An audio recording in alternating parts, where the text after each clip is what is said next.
ಭಾರತವನ್ನು ಒಂದು ಸಾರ್ವಭೌಮ ಸಮಾಜವಾದಿ ಸರ್ವಧರ್ಮ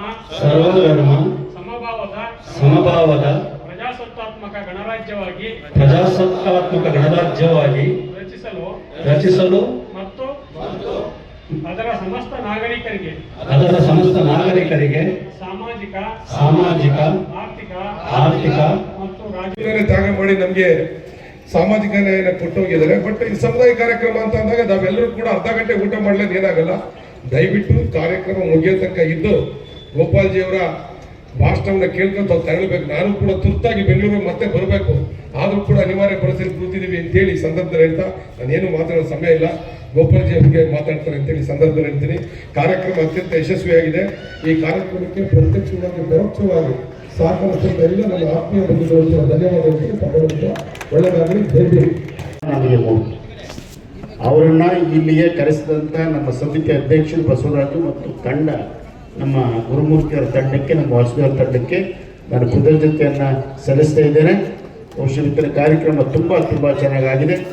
ನಾನು, ಗೋಪಾಲ್ ಅವರು, ಕೃಷ್ಣಪ್ಪನವರು, ನಮ್ಮ ತ್ಯಾಗಿಯವರು, ನಮ್ಮ ಸಂದೇಶವು, ಎರಡನೇ ಲೈನು ನಾವೆಲ್ಲ ಸೇರಿ ಒಂದು ಹುರುಪನ್ನು ತಂದುಕೊಟ್ಟು ಸಂಘಟನೆಯನ್ನು ಕಟ್ಟಿದ್ದರ ಪರವಾಗಿ ಇವತ್ತು ನಮ್ಮ ಗೋಪಾಲ್ ಅವರು ತುಂಬ ಅತ್ಯಂತ ಒಬ್ಬ ಮಹಾಜ್ಞಾನಿಯಾಗಿ ಇವತ್ತು ಭಾಷಣವನ್ನು ಮಾಡಿ ನಾವು ಅದನ್ನು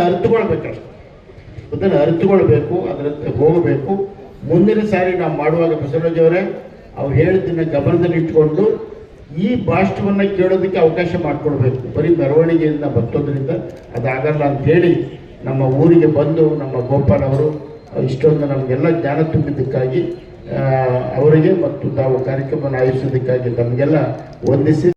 100 ದೇಶಗಳಲ್ಲಿ ಅಂಬೇಡ್ಕರ್ ಸಾಹೇಬರು ಬರೆದಂಥ ಹ್ಯೂಮನ್ ರೈಟ್ಸ್, ಮಾನವ ಹಕ್ಕುಗಳನ್ನು ಎರವಲು ತಗೊಂಡಿದ್ದಾರೆ. ರಿಸರ್ವೇಷನನ್ನು ಎರವಲು ತಗೊಂಡಿದ್ದಾರೆ. ಅಮೇರಿಕಾದಲ್ಲೂ ರಿಸರ್ವೇಷನ್ ಇದೆ, ಪಾಕಿಸ್ತಾನದಲ್ಲಿದೆ, ಥಾಯ್ಲ್ಯಾಂಡಲ್ಲಿದೆ, ಜರ್ಮನಿಯಲ್ಲಿದೆ, ಜಪಾನಲ್ಲಿದೆ. ಜಪಾನಲ್ಲಿ ಒಂದು ಅಸ್ಪೃಶ್ಯ ಜಾತಿ ಇದೆ.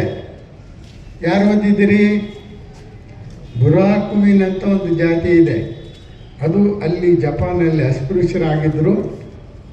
ಮೋಸ್ಟ್ಲಿ ಅಂಬೇಡ್ಕರ್ ಸಾಹೇಬರು ಅಲ್ಲಿಗೂ ಭೇಟಿ ಮಾಡಿದರು. ಈಗ ಅಲ್ಲಿ ಅಸ್ಪೃಶ್ಯತೆ ಇಲ್ಲ. ಅವರೆಲ್ಲ ಇಂಡಸ್ಟ್ರಿಯಲೈಸೇಷನ್ ಆದಮೇಲೆ ಅಸ್ಪೃಶ್ಯತೆಯನ್ನು ತೆಗೆದುಹಾಕ್ಕೊಂಡಿದ್ದಾರೆ. ಅದರಿಂದ ಈಗ ಅಂಬೇಡ್ಕರ್ ಸಾಹೇಬರು ಓದಿದಂಥ ಪುಸ್ತಕಗಳೆಷ್ಟು?